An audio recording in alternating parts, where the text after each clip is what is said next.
दोस्तों, अब जो मैं आपको बताने वाला हूं उसे ध्यान से देखना और सुनना। स्क्रीन पर जो आप ये फ्रिज देख रहे हो, जो ये रेफ्रिजरेटर, ये देखने में बिल्कुल एक आम डीप फ्रिज की तरह है, लेकिन इस फ्रिज में एक ऐसी कहानी छुपी हुई है जो आपकी रातों की नींद उड़ा देगी। एक ऐसा रहस्य जो पिछले 40 महीनों से अपने जवाब का इंतजार कर रहा है। इस फ्रिज में कोई गाजर मूली या कोई आइसक्रीम नहीं है। इसकी जगह इसके अंदर पड़ा हुआ है एक सड़ा गला कंकाल। जब मैं इस घटना के ऊपर रिसर्च कर रहा था तो मेरे होश उड़ गए थे। मुझे समझ में नहीं आ रहा था कि यह चल क्या रहा है।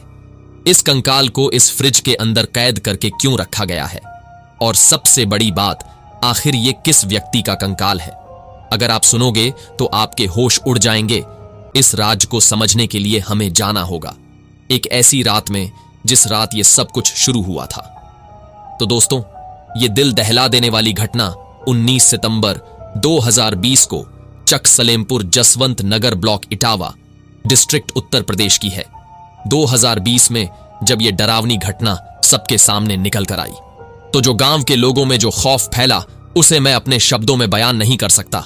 मतलब लोग यकीन ही नहीं कर पा रहे थे जो इस लड़की ने किया। आखिर इस लड़की ने ऐसा कर क्या दिया जिससे इतना डरावना मंजर बाहर निकलकर भयंकर रूप ले गया। तो कहानी की शुरुआत करने से पहले मैं आपको एक कैरेक्टर दिखाता हूं। सबसे पहले आप इस लड़की की तस्वीर देख लीजिए। इसका नाम है सरिता, और एक आदमी है जिसकी तस्वीर हमारे पास उपलब्ध नहीं है। दिनांक 19 सितंबर 2020 चक सलेमपुर जसवंत नगर ब्लॉक इटावा डिस्ट्रिक्ट उत्तर प्रदेश। उस दिन के बाद जो आने वाली थी रात, वो एक आम रातों की तरह ही थी, लेकिन उस रात में छुपा था एक अजीबोगरीब सा खौफनाक अंधेरा जिसने न सिर्फ एक परिवार को बल्कि पूरे जसवंत नगर को हिलाकर रख दिया था। जसवंत नगर इटावा का एक छोटा सा कस्बा जहां लोग एक दूसरे के गम और खुशी में शामिल होते हैं। लेकिन 19 सितंबर की वो रात कुछ अलग थी। 19 सितंबर 2020 की रात एक लड़की अपने घर से निकलती है, लेकिन फिर कभी वापस घर नहीं लौटती है। लड़की का नाम है सरिता, 22 साल की एक मासूम लड़की जिसने कभी सोचा भी नहीं होगा कि उसकी जिंदगी इतनी जल्दी और इतना दर्दनाक मोड़ ले लेगी। उन दिनों सरिता के घर में सब कुछ ठीक ठाक था, पर यह खामोशी एक तूफान से पहले की चेतावनी थी। 19 सितंबर की रात के अंधेरे में सरिता अपने घर से बाहर निकली और फिर वो ऐसा गायब हुई जैसे हवा में धुआं गायब होता है। जब सरिता रात भर घर वापस नहीं आई तो घर वालों की नींद उड़ गई। पूरा परिवार टेंशन में था। उसके मां बाप ने अपने सारे रिश्तेदारों को फोन किया, उसके दोस्तों से भी पूछा, लेकिन किसी को भी उसके बारे में कुछ भी नहीं पता था। वो परिवार जो अपनी बेटी के लिए खुशियों की दुआ मांगता था, अब वो परिवार उस बेटी के लिए हर पल दुआ कर रहा था कि वो जहां भी हो सेफ हो और घर वापस आ जाए। वो भयानक रात बीत गई, लेकिन सरिता का कोई अता पता नहीं था।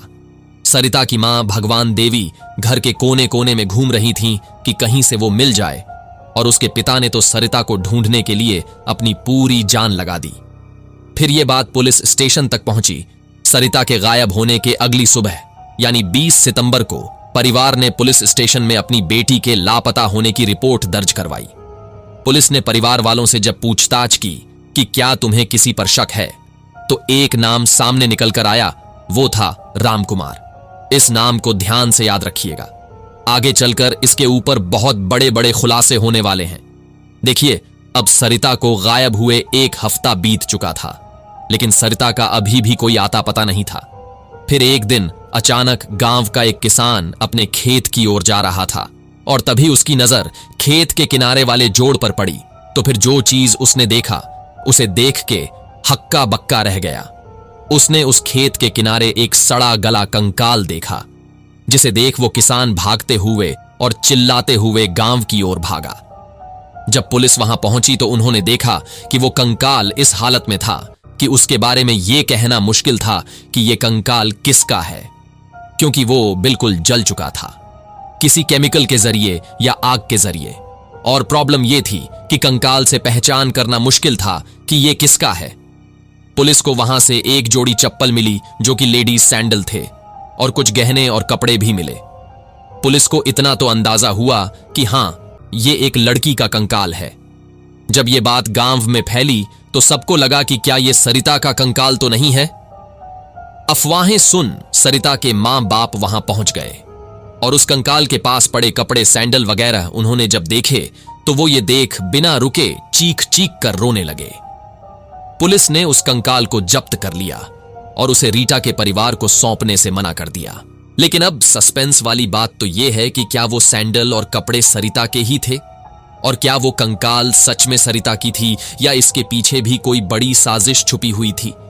इसका जवाब आपको वीडियो के एंड तक मिल जाएगा और वो जवाब सुनते ही आपकी सांसें सूख जाएंगी। देखिए, पुलिस इस बात को मानने को बिल्कुल भी तैयार नहीं थी कि वो कंकाल सरिता का है। पुलिस ने कहा कि एक कंकाल और कुछ चप्पलों के आधार पर हम इस बात को कंफर्म नहीं कर सकते कि यह सरिता का ही कंकाल है, और उनका शक सही भी था। पुलिस ने वो कंकाल वहां से उठाया और उसे भीमराव अंबेडकर जॉइंट हॉस्पिटल में पोस्टमार्टम हाउस में भेज दिया, जहां उसे एक फ्रिज में कैद कर दिया गया, जिस फ्रिज की फोटो मैंने आपको स्टार्टिंग में दिखाई थी। पुलिस ने सरिता के घर वालों को कहा कि जब तक इन्वेस्टिगेशन कंप्लीट नहीं होती ये कंकाल उन्हें बिल्कुल नहीं सौंपा जाएगा। ये बात सुन सरिता के मां बाप हक्के बक्के हो गए कि ये क्या हो गया। सरिता के मां बाप ने पुलिस स्टेशन के बहुत चक्कर लगाए, लेकिन उधर पुलिस वाले उनका कहना था कि जब तक ये साबित नहीं हो जाता कि ये कंकाल सरिता का ही है तब तक ये फ्रिज में ही रहेगा, आपको नहीं दिया जाएगा। सरिता के मां बाप ने कहा कि हमें इससे कुछ लेना देना नहीं है, कोई और इंसान हमारी बेटी के सैंडल कंगन क्यों पहनेगा। लेकिन वो ठहरे पुलिस वाले वो कहां देने वाले थे उस कंकाल को। पुलिस वालों ने कहा कि पहले डीएनए टेस्ट होगा और अगर डीएनए मैच हुआ तो उसके बाद ही हम फाइनल डिसीजन ले पाएंगे। सरिता के मां बाप ने सोचा कि चलो ठीक है, डीएनए टेस्ट भी हो लेने दो, कितना टाइम लगेगा, मैक्सिमम हफ्ता या 2 हफ्ता। देखिए, सरिता गायब हुई थी 19 सितंबर 2020 को और यह कंकाल मिला था 24 सितंबर 2020 को, यानी उसके गायब होने के 5 दिन बाद। इसके बाद 2020 निकल गया, 2021 भी पूरा का पूरा बीत गया और अब आ चुका था 2022। अब इस बात को लगभग 1.5 साल हो चुका था। सरिता की कंकाल अभी भी फ्रिज के अंदर है। उधर मां बाप पुलिस के चक्कर काट रहे हैं। डीएनए रिपोर्ट अभी भी नहीं आई थी। फिर उन्होंने कहा, जो हुआ सो हुआ, कम से कम हमें कंकाल तो दे दो ताकि हम अपनी बेटी का अंतिम संस्कार करके दें। हम लोगों को भी सुकून मिले और सरिता की आत्मा को भी शांति मिले। लेकिन इस सुकून और शांति के बीच खड़ी थी कानून की दीवार। पुलिस वालों ने सख्त मना कर दिया। उधर सरिता के मां बाप का रो रो कर बुरा हाल हो गया था। अब उन्हें इंसाफ मिले भी तो कहां। अब सरिता को गायब हुए 17 महीने बीत गए, यानी करीब करीब 1.5 साल। डीएनए की रिपोर्ट तो क्या आनी थी, कोई सरिता के मां बाप का सैंपल भी लेने नहीं आया। और उधर वो बेशर्म पुलिस वाले कहने लगे कि ऐसे कैसे हम आपको ये कंकाल सौंप दें। मां बाप ने कहा, कितना तड़पाओगे, कितना और वक्त लोगे, 2 साल होने को है। तो अब जाकर कहीं पुलिस वालों को शर्म आई तो करना क्या था। कंकाल भी उनके पास था और उसके माता पिता जो दावा कर रहे थे कि ये उनकी बेटी का ही कंकाल है, और वो भी रोज पुलिस स्टेशन के चक्कर लगा रहे थे। पुलिस वालों को बस एक फॉरेंसिक एक्सपर्ट को बुला के थोड़ा सा सैंपल कलेक्ट करवाना था और उस सैंपल को लैब में भिजवाना था। क्या इतना सा भी काम पुलिस वाले नहीं कर सकते थे? आखिर क्यों वो 1.5 साल से इस केस को लटका के रखे हुए थे? क्या वो ये इंतजार कर रहे थे कि वो कंकाल खुद फ्रिज से बाहर निकलेगा और बताएगा कि हां, मैं इनकी बेटी हूं? बेशर्मी की एक हद होती है जो पुलिस वालों ने लांघ दी। फिर फाइनली 2022 की शुरुआत में काफी सिफारिशों के बाद, सोचो, वो मां बाप जिनकी बेटी फ्रिज के अंदर कैद पड़ी है, उनको धक्के खाने पड़ रहे हैं मंत्रियों के साथ सिफारिश करने में। और इतना झंझट करने के बाद फाइनली 22 की शुरुआत में पुलिस वालों ने सोचा कि चलो डीएनए टेस्ट कर ही लेते हैं। सरिता के मां बाप को बुलाया गया, उनके डीएनए सैंपल कलेक्ट किए गए और उसे हैदराबाद की लैब में भेज दिया गया। सरिता के मां बाप को बताया गया कि हां, हमने सैंपल भेज दिए हैं, महीने और 1.5 महीने में रिपोर्ट आ जाएगी। और फिर होना क्या था, वही हुआ जो हमेशा से होता आ रहा है। 1 महीना बीता, दूसरा भी बीता, फिर कुछ और महीने बीते, लेकिन डीएनए रिपोर्ट का कोई आता पता नहीं था। फिर आखिरकार 26 मार्च 2022 को डीएनए की रिपोर्ट आ ही गई। सरिता के पेरेंट्स अब खुश भी थे और उदास भी। उन्हें लगा कि चलो अब जाकर कहीं वो कंकाल हमें सौंप ही दिया जाएगा।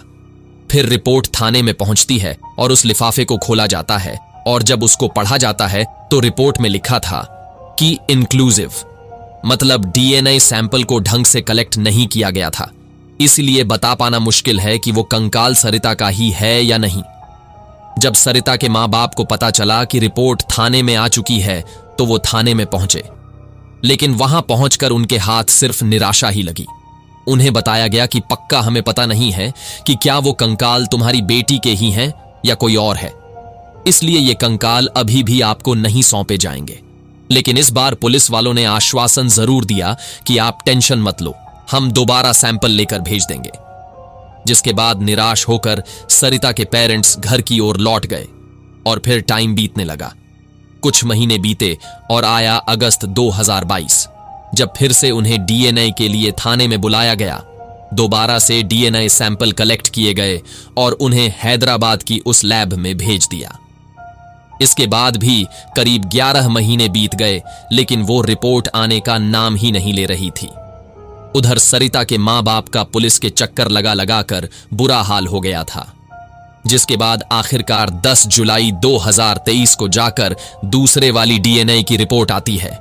जब उस रिपोर्ट को लिफाफे से खोलकर पढ़ा गया तो फिर से वही सेम टू सेम रिपोर्ट निकली कि भाई तुम लोगों ने सैंपल ढंग से कलेक्ट करके नहीं भेजा, इसलिए हम नहीं बता सकते कि वो कंकाल सरिता का है या नहीं। हैरानी वाली बात तो ये थी कि भाई दूसरी बार सैंपल भेज रहे थे, जबकि पहली बार उन्होंने ऑलरेडी बोल दिया था कि तुमने सैंपल ढंग से नहीं भेजे थे, तो उन्हें सैंपल कलेक्शन के लिए किसी प्रोफेशनल बंदे को बुलाना चाहिए था। लेकिन उन्होंने ने अपनी आलस में फिर से उसी तरह से सैंपल भेज दिए। फिर डीएनए रिपोर्ट से और उम्मीद भी क्या की जा सकती थी। भाई ये 21वीं सदी का भारत है और कई बार हमें खुद शर्म आती है हमारे सिस्टम पर। एक माँ बाप जिनका रो रो कर बुरा हाल हो चुका है, जो अपनी बेटी की तस्वीर हाथ में लिए बार बार थाने के चक्कर काट रहे थे, सिर्फ इसीलिए कि वो डीएनए ढंग से नहीं भेज दें। फिर कुछ अंधभक्त लोग कहते हैं कि हैप्पी इंडेक्स में भारत का स्थान इतना पीछे क्यों है। सालों कभी तुमने अनसीन इंडिया देखा है? दिल्ली, मुंबई, लखनऊ का मतलब इंडिया नहीं है। देखिए, जब सरिता के माँ बाप को यह पता चला कि फिर से डीएनए की रिपोर्ट में कुछ साबित नहीं हो पाया है, तो उनकी सारी उम्मीदें वहीं चूर चूर हो गईं। 2 बार डीएनए सैंपल भेजने के बाद अब पुलिस वाले भी आलसपने पर उतर आए थे। अब वो तीसरी बार सैंपल भेजने को तैयार ही नहीं हो रहे थे और उधर वो कंकाल अभी भी मुर्दा घर के एक फ्रिज में सड़ रहा था। सरिता के पेरेंट्स अभी भी थाने के चक्कर लगाते जा रहे थे, लेकिन कोई आशा की उम्मीद उन्हें नहीं नजर आ रही थी। चक्कर लगा लगाकर अब वे थक चुके थे। फिर वहीं किसी भले आदमी ने सरिता के मां बाप को एक आइडिया दिया कि ऐसे ये पुलिस वाले तुम्हारा काम नहीं करने वाले, कब तक तुम चक्कर और धक्के खाते रहोगे। उस आदमी ने सरिता के मां बाप को थाने जाने की बजाय कोर्ट में जाने को कहा, जिसके बाद अगस्त 2023 में सरिता के मां बाप ने एक वकील हायर किया और इलाहाबाद हाई कोर्ट में अर्जी लगाई। अक्टूबर 2023 की तारीख मिली। वकील ने हाई कोर्ट में जज के सामने ये दलील दी कि ये मां बाप पिछले 3 साल से अपनी बेटी के अंतिम संस्कार के लिए इंतजार कर रहा है और अब भी वह एक कंकाल की शक्ल में एक अस्पताल के मुर्दा घर में एक फ्रिज में कैद है और उस कंकाल को उस कैद से रिहाई नहीं मिल रही है और पुलिस वाले उन्हें उनकी बेटी सौंप नहीं रहे हैं, क्योंकि डीएनए की रिपोर्ट इनकंक्लूसिव आई है, वो भी इसीलिए क्योंकि पुलिस वालों ने सैंपल ढंग से कलेक्ट नहीं किए। 2 बार उन्होंने डीएनए के सैंपल भेजे, लेकिन सैंपल इतने बेकार भेजे कि रिपोर्ट से कुछ भी साफ नहीं हो पाया। वकील ने जज साहब को यह भी बताया कि जब तीसरी बार सैंपल भेजने की बारी आई तो पुलिस वालों ने बजट का बहाना लगा दिया कि जब बजट आएगा तब भेजेंगे। वकील ने हाई कोर्ट जज से रिक्वेस्ट की कि अगर सरकारी खजाने में उनके लिए पैसा नहीं है तो उस कंकाल, जो कि ये मां बाप कह रहे हैं कि ये उनकी बेटी है, तो उन्हें अपनी ओर से खुद के पैसे से डीएनए टेस्ट करवाने की इजाजत दी जाए। ये सब कुछ सुनने के बाद एक बार के लिए तो जज साहब को यकीन ही नहीं हुआ। वो इमोशनल हो गए, उनकी आंखों से आंसू आ गए। फिर उन्होंने फटकार लगाते हुए पुलिस वालों से गुस्से में कहा, फ्रिज में एक कंकाल पड़ा हुआ है, 3 साल हो गए हैं। मां बाप हर रोज इस उम्मीद में उठते हैं और फिर होते हैं कि वो कौन है, वो अपनी ही बेटी है या किसी और की। कम से कम फैसला तो हो जाए। बेटी तो एक बार मरी है, लेकिन उसके माँ बाप 3 साल में हर दिन हर रोज मर रहे हैं। अदालत को बहुत गुस्सा आया कि ऐसा कोई कैसे कर सकता है, जिसके बाद हाई कोर्ट के जज साहब ने पूरी शक्ति के साथ पुलिस डिपार्टमेंट को फटकार लगाई और ऑर्डर पास किया कि तुरंत डीएनए सैंपल कलेक्ट करो और टेस्ट कंडक्ट करवाया जाए, और इस बार सैंपल कलेक्ट करने के लिए कोई ढंग का बंदा भेजो, और यह भी ऑर्डर दिया कि टेस्ट का रिजल्ट जल्द से जल्द पेश किया जाए। उनके माँ बाप को भी और इस कोर्ट को भी, हमें जल्दी से जल्दी बताओ कि वह कंकाल किसका है। हाई कोर्ट की फटकार सुनते ही पुलिस भी एक्शन में आ गई। तभी उसी वक्त एक स्पेशल टीम बनवाई गई और फिर ढंग से सैंपल कलेक्ट करवाए गए, और फिर इन सैंपल्स को तीसरी बार हैदराबाद लैब में भेजा गया। शायद ये दुनिया में पहली बार हो रहा होगा कि एक डीएनए सैंपल को तीसरी बार भेजा जा रहा है। लेकिन अभी तो रुकिए, उत्तर प्रदेश की पुलिस ऐसे ही थोड़ी कहलाती है। कोर्ट के ऑर्डर के बाद भी फिर और 2 बार सैंपल भेजने पड़े। ये हो क्या रहा है? पहला सैंपल उन्होंने भेजा 26 अक्टूबर को, और फिर दूसरा 23 दिसंबर को, फिर 30 जनवरी 2024 को जाकर आखिरकार फाइनली डीएनए की रिपोर्ट आती है। और जो लास्ट 2 सैंपल कोर्ट के ऑर्डर के बाद जो भेजे थे, उन दोनों सैंपल्स की रिपोर्ट में यह बात साफ साफ लिखी थी कि जो कंकाल पिछले 40 महीनों से इटावा के डॉक्टर भीमराव अंबेडकर हॉस्पिटल के मुर्दा घर के फ्रिज में कैद है, वो कोई और नहीं, वो कंकाल सरिता ही है। वही सरिता जो 3 साल पहले 19 सितंबर 2020 को गायब हुई थी। रिपोर्ट आने के बाद पुलिस ने सरिता के मां बाप को बुलाया। पुलिस शर्मिंदा भी थी। मां बाप को जब बताया गया कि वो कंकाल आपकी ही बेटी सरिता का है, तो वो बेचारे मां बाप रोने लगे, लेकिन वो अंदर से संतुष्ट भी थे कि चलो आखिरकार उनकी बेटी को अब मुक्ति मिल जाएगी। अब वो रोए या खुश हो, उन्हें कुछ समझ में नहीं आ रहा था। उन्हें एक आशा थी कि शायद वो कंकाल एक पराया निकले और उनकी बेटी कहीं ना कहीं से उनके घर आ जाए। लेकिन वो आस 3 सालों से जो बनी हुई थी, वो टूट गई, जिसके बाद उस फ्रिज को फाइनली 40 महीनों बाद खोला गया और सरिता के कंकाल को उस कैद से आजादी मिली। और वहां के स्थानीय एसडीएम की निगरानी में पुलिस वाले सरिता के कंकाल को बड़े ही मान सम्मान के साथ उसके गांव तक ले गए और सरिता की मां को उसे सौंप दिया गया।